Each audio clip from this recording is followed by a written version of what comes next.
നിങ്ങൾക്കറിയാവുന്ന വസ്തുതയാണ് പാകിസ്ഥാൻ ആർമി ചീഫും പാകിസ്ഥാൻ പ്രൈം മിനിസ്റ്ററും വൈറ്റ് ഹൗസിൽ പോയത്. അതായത് വളരെ വർഷങ്ങൾക്ക് ശേഷം ഒരു ബന്ധം സ്ഥാപിച്ചു. വീണ്ടും ആ ബന്ധം ശക്തമെന്നല്ല അതിശക്തമായിട്ടാണ് മുന്നോട്ട് പോകുന്നത്.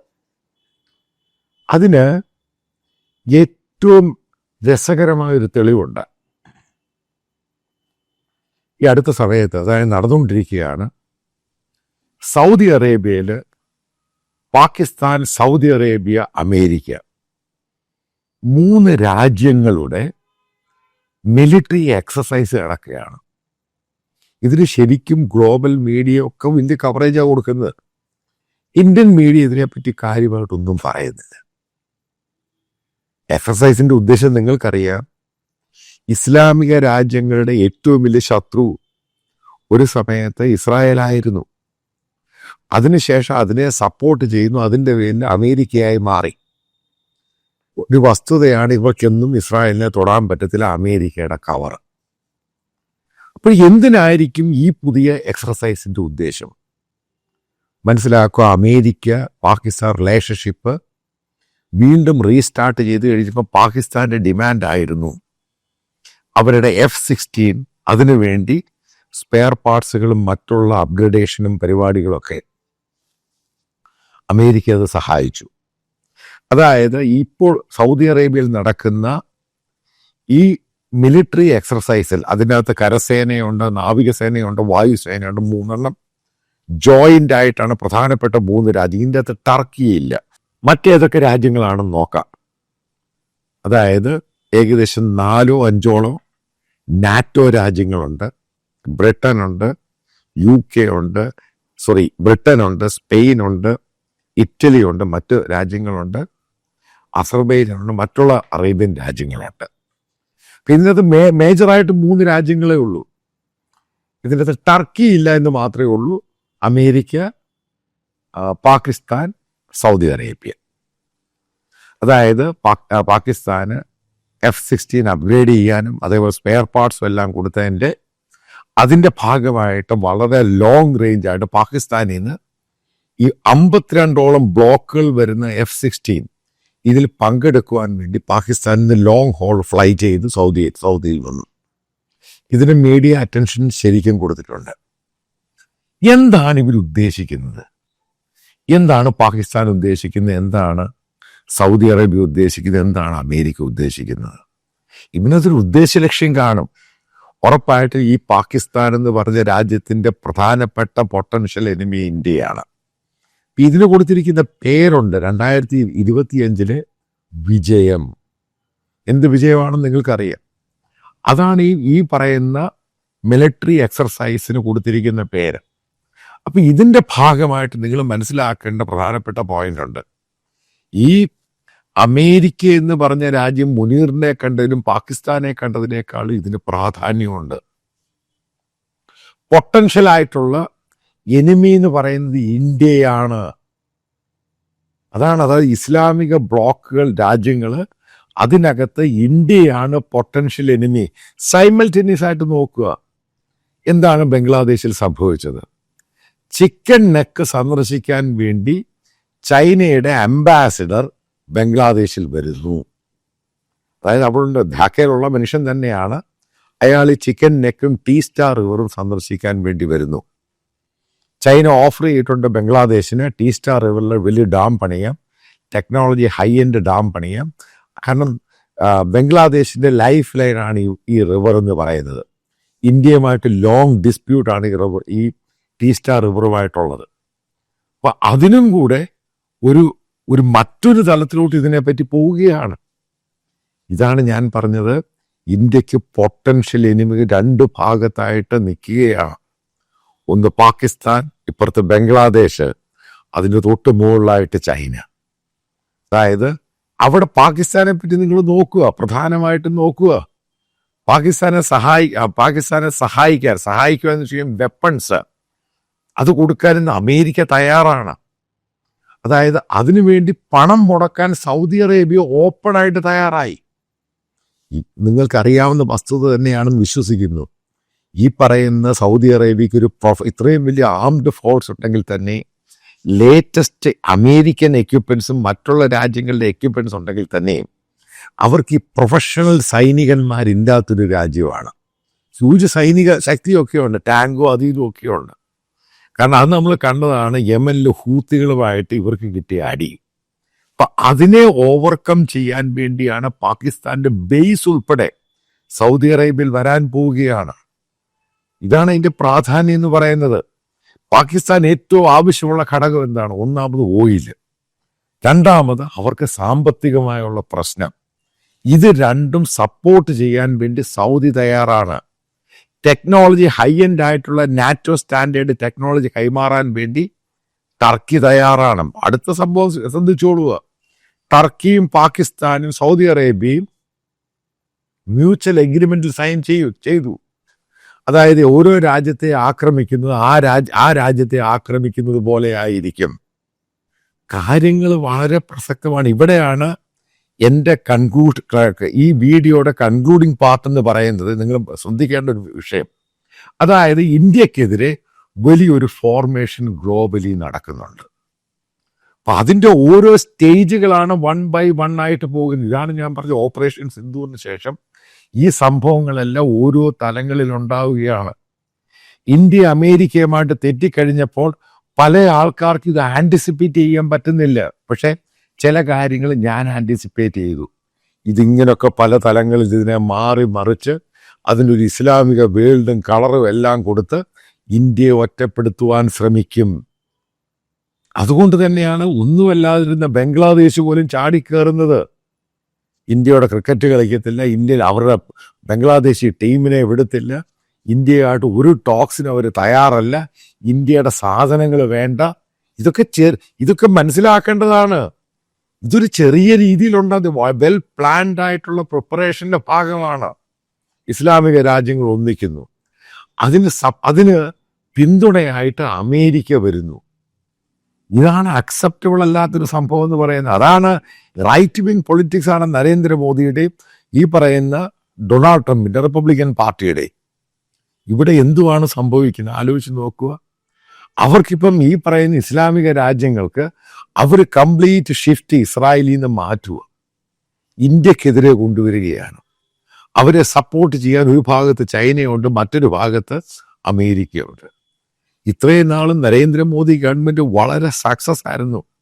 ഈ അമേരിക്കയെ കൊണ്ട് ഈ പാകിസ്ഥാന് ഒരു കാരണവശാലും ഒരു സപ്പോർട്ട് കൊടുക്കാനും, നേരത്തെയും ബൈഡൻ ഇരുന്നപ്പോൾ തന്നെയും സപ്പോർട്ട് കൊടുക്കാൻ തയ്യാറായിട്ടില്ല. ബൈഡന് ചെറിയ താല്പര്യമൊക്കെ ഉണ്ടായിരുന്നു പാകിസ്ഥാന് കൂടെ പോകണം.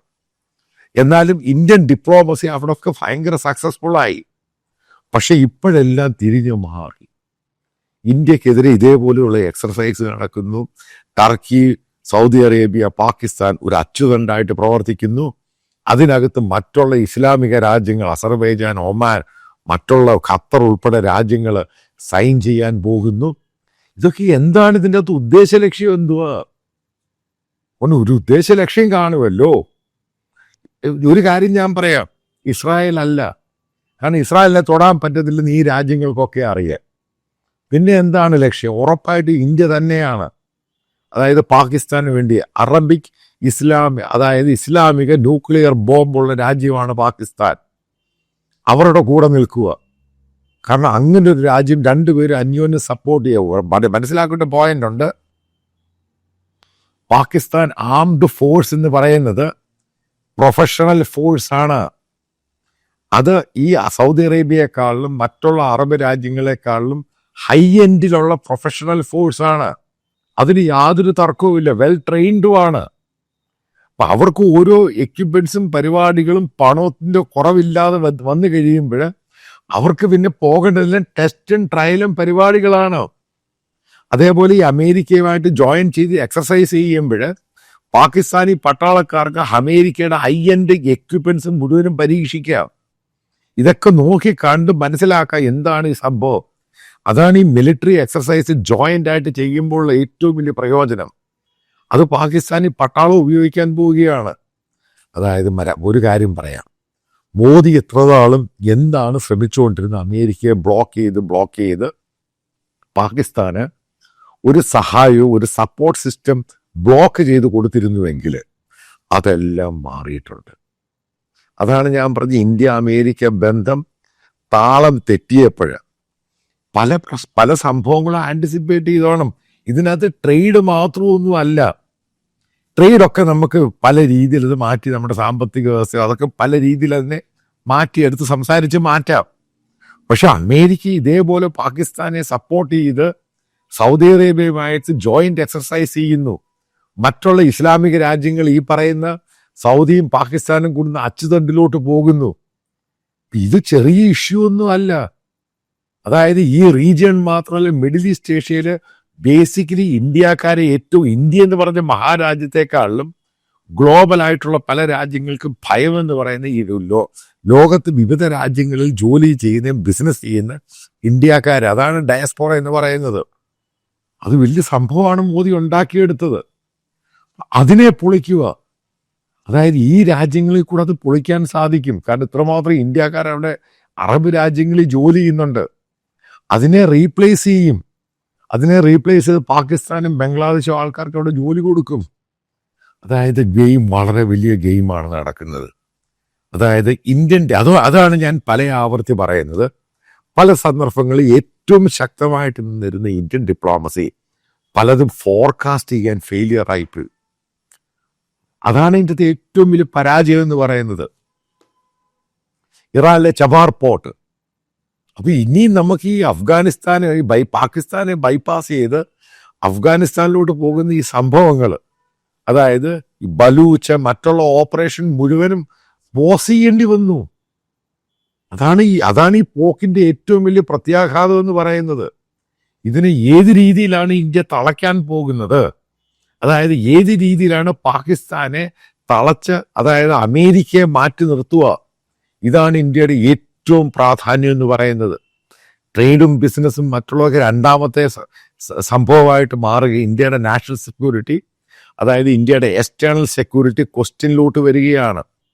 ഇതാണ് ഇഷ്യൂ എന്ന് പറയുന്നത്. ഇനിയും ആലോചിച്ച് നോക്കുക, ഇതേപോലെയുള്ള പല ഗ്രൂപ്പുകളും, അതേപോലുള്ള കാർഗിൽ, ഇതേപോലെ പലയിടത്തും ഇവർ കോപ്പ് കൂട്ടുന്നതിനുള്ള പല സംഭവം വരുന്നുണ്ട്. എന്തുകൊണ്ടാണ് ഇന്ത്യയുടെ ആർമി ചീഫ് ആർമി ഡേയിൽ അദ്ദേഹം ഒരു പ്രസ്താവന കൊടുത്തത്? ഇന്ത്യൻ സേന സജ്ജമാണ്, അതാണ് ഇതാണ്, നമുക്കറിയാം എന്തൊക്കെയാണ് നടക്കുന്നത്. കാരണം പൊട്ടൻഷ്യൽ ത്രെട്ടായി വന്നു. അതായത് ഏത് നിമിഷവും എന്തും സംഭവിക്കാം. ആ രീതിയിലോട്ടാണ് കാര്യങ്ങൾ പോകുന്നത്. മനസ്സിലാക്കുക, ഗ്രീൻലാൻഡൊക്കെ അവരുടെ ഇഷ്യൂ ആയിരിക്കും ഇന്ത്യയുടെ ഇഷ്യൂലോട്ട് വരിക. അതായത് ഇവിടെ വലിയൊരു ഫോർമേഷൻ നടക്കുന്നുണ്ട് ഇന്ത്യക്കെതിരെ. അത് ഫോർസി കാണാൻ വേണ്ടി മോദി ഗവൺമെന്റിന് കഴിഞ്ഞില്ല. അതാണ് ഞാൻ പറഞ്ഞ ഓപ്പറേഷൻ സിന്ദൂർ പരാജയമായിരുന്നു. അതിന്റെ കാര്യം എന്താ മനസ്സിലാക്കണം. ഇങ്ങനൊരു സംഭവം ഉണ്ടാകും, അമേരിക്കയുടെ സ്റ്റാൻഡ് മാറും. എന്തുകൊണ്ട് അമേരിക്ക പറഞ്ഞ് അവരെ തിരിച്ചു കൊണ്ടുവരാൻ സാധിച്ചില്ല? അവിടെയാണ് പരാജയം എന്ന് പറയുന്നത്.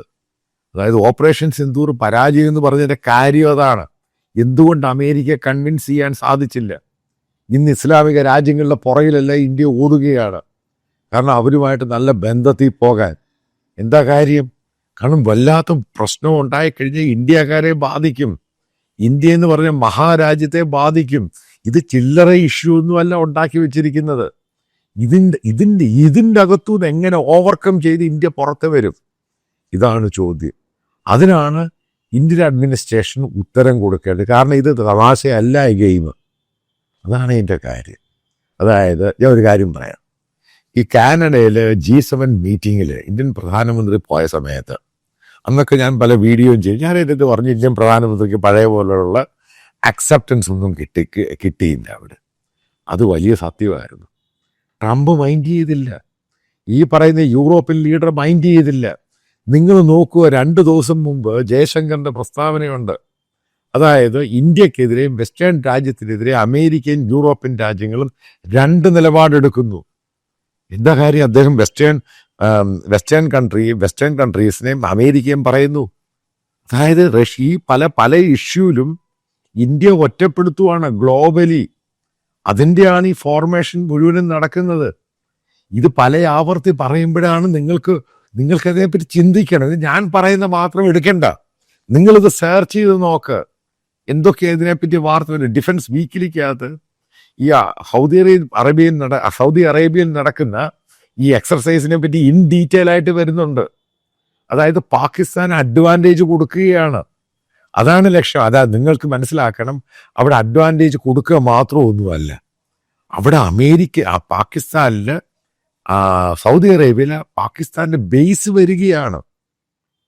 അതാണ് അതിന്റെ അഡ്വാൻറ്റേജ് എന്ന് പറയുന്നത്. അതിന് പണം മുടക്കുവാണ് സൗദി അറേബ്യ. അതായത് പാകിസ്ഥാനിൽ ഒരു സമയത്ത് ശമ്പളം, അതായത് എക്സ്റ്റേണൽ അഫേഴ്സ്, അവരുടെ ഫോറിൻ അഫേഴ്സ് ഓഫീസുകളിൽ പോലും ശമ്പളം കൊടുക്കാൻ പറ്റാത്തൊരു രാജ്യം, സാമ്പത്തികമായിട്ട് തകർന്നു പോകുന്ന ഒരു രാജ്യം. ഇതേപോലെയുള്ള അറബ് രാജ്യങ്ങൾ അവിടെ ഓയില് പോലും കൊടുക്കുന്നില്ലായിരുന്നു, കാരണം അവരിൽ പണമില്ല. ആ രാജ്യത്തെ ഈ രീതിയിൽ മാറ്റി അമേരിക്കൻ എക്യുപ്മെന്റ്സ് റീപാക്കേജ് ചെയ്ത് കിട്ടുന്നു. അതേപോലെ തന്നെ സൗദിയുടെ പിന്തുണ, മറ്റുള്ള അറബ് രാജ്യങ്ങളുടെ പിന്തുണ പാകിസ്ഥാന് ലഭിക്കുന്നു. എവിടെയാണ് തെറ്റുപറ്റിയത്? ഇന്ത്യക്ക് തടയേണ്ട സാധനം തടയുക തന്നെ ചെയ്യണമായിരുന്നു. അതിന് കേപ്പബിലിറ്റി ഇല്ലാതെ ഇന്ത്യൻ അഡ്മിനിസ്ട്രേഷൻ അതാണ് ഈ കാണിക്കുന്നത്. അതായത് അമേരിക്കയുമായിട്ട് ബന്ധം വിച്ഛേദിച്ചു, അതായത് ബന്ധം മോശമായി, അന്ന് തീർന്നു, ഇന്ത്യ താപ്പോട്ട് പോകാൻ ഇതിൽ കൂടുതൽ എന്ത് തെളിവാ ഉള്ളത്? ഉള്ള അറബ് രാജ്യങ്ങളും എല്ലാം നമുക്കെതിരായി മാറി, ഗ്ലോബലായിട്ട് ഇന്ത്യൻ പ്രധാനമന്ത്രിക്ക് അക്സെപ്റ്റൻസ് കിട്ടാതായി. അല്ലെങ്കിൽ നമ്മുടെ മുമ്പിൽ വെച്ച് നമ്മുടെ ഈ പറയുന്ന നാളെ പാകിസ്ഥാനിൽ വെച്ച് ടർക്കിയും സൗദി അറേബ്യയും പാകിസ്ഥാനും കൂടെ ഇന്ത്യൻ ബോർഡറിൽ വന്ന് എക്സർസൈസ് ചെയ്യും. അല്ലെങ്കിൽ ഇന്ത്യയുമായി ബന്ധപ്പെട്ട് കിടക്കുന്ന, അതായത് പാകിസ്ഥാന്റെ ഈ പറയുന്ന കടലിൽ അവർ എക്സർസൈസ് ചെയ്യും. അത് ഭയങ്കര നാണക്കേട് എന്നല്ല, നമുക്ക് ത്രട്ട് തന്നെയാണിത്. ഇത് ചെറിയ കാര്യമല്ല ഇത്. അതായത് പാകിസ്ഥാൻ ഡോമിനേറ്റ് ചെയ്ത് കാണിക്കാൻ വേണ്ടി ലോകത്തിന് മുമ്പിൽ നടത്തുന്ന ഷോയാണ്. ഈ ഷോയ്ക്കാണ് അവർ പേര് കൊടുത്തിരിക്കുന്നത്. ഇതാണ് ഇതിൻ്റെ കാര്യം. അതായത് നമ്മൾ വിജയിച്ചോ ഇല്ലയോ എന്നുള്ളത് രണ്ടാമത്തെ കാര്യം. ഒറ്റ കാര്യമുള്ള ഈ പോകുന്ന പോക്ക് ഇന്ത്യക്ക് ദ്രോഹം തന്നെയാണ്. അതായത് വലിയ ഭീഷണിയുടെ മുഖത്ത് തന്നെയാണ് ഇന്ത്യ ഇന്ന് പോയിക്കൊണ്ടിരിക്കുന്ന ഏറ്റവും വലിയ, നമ്മൾ പോലും ചിന്തിക്കാൻ പറ്റുന്നതിന് അപ്പുറമാണ് കാര്യങ്ങൾ നടക്കുന്നത്.